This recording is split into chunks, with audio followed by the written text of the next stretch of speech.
Hi, I'm Janelle Shires, Youth and Family Program Director here at the Center for Spiritual Living in Seattle. Thanks for joining us today. These videos are made for you to be able to watch at your convenience and talk to your family, talk to your children about the topic when it works for you. We also have in-person youth programs Sundays at 11 if you are in town. We'd be grateful to have you with us.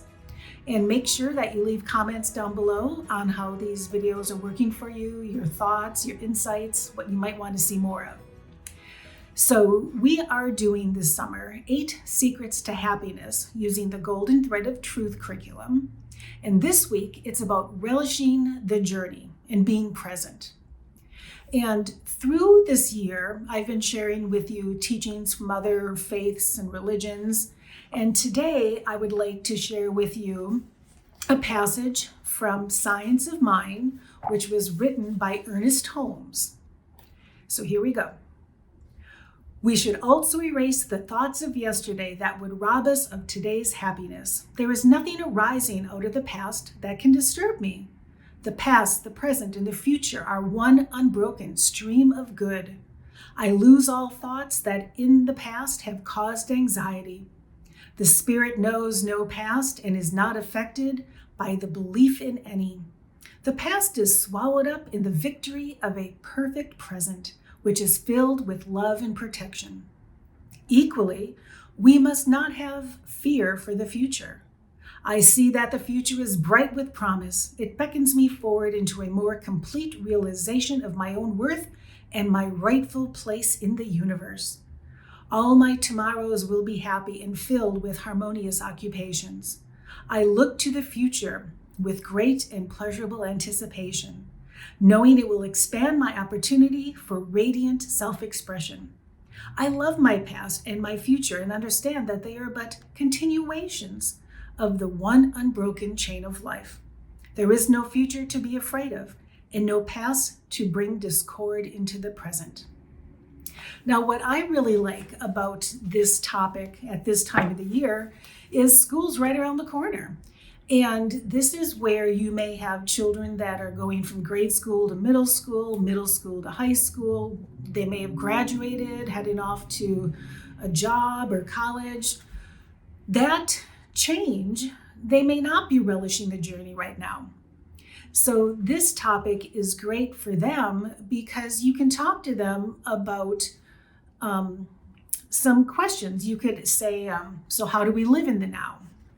And putting attention on what is happening and dealing with those situations is a really good life skill, where if something comes up and I just poo-poo it, I'll just keep having that in my mind and worry. And why should we live in the now? So we don't collect those worries and can enjoy the moment.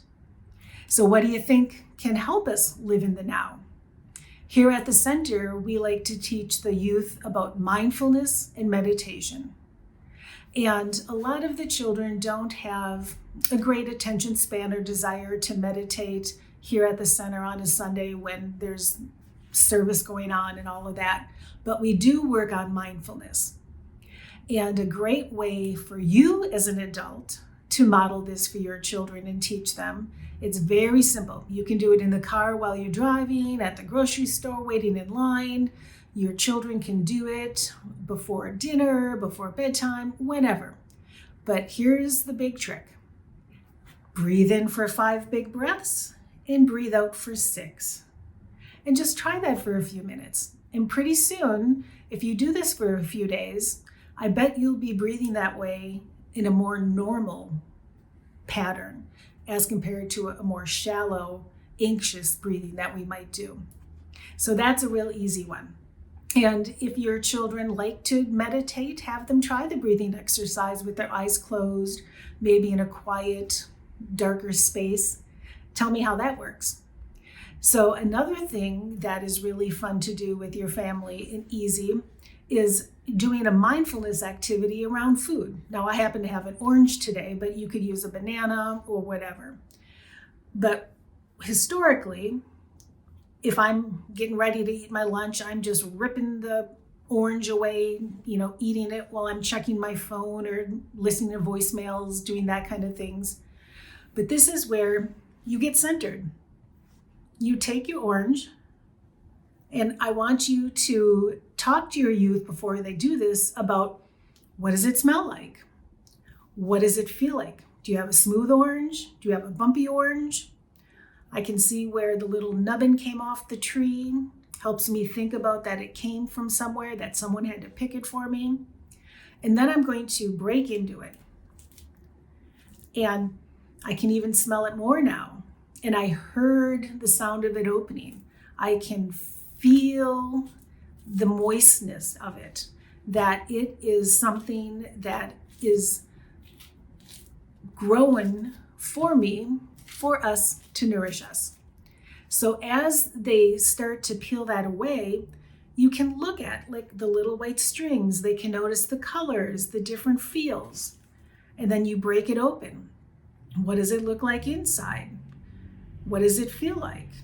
And then when you take that piece of orange, we're not just going to pop it in our mouth and scarf it down, but put it in your mouth and really chew it, taste it, feel it, enjoy it.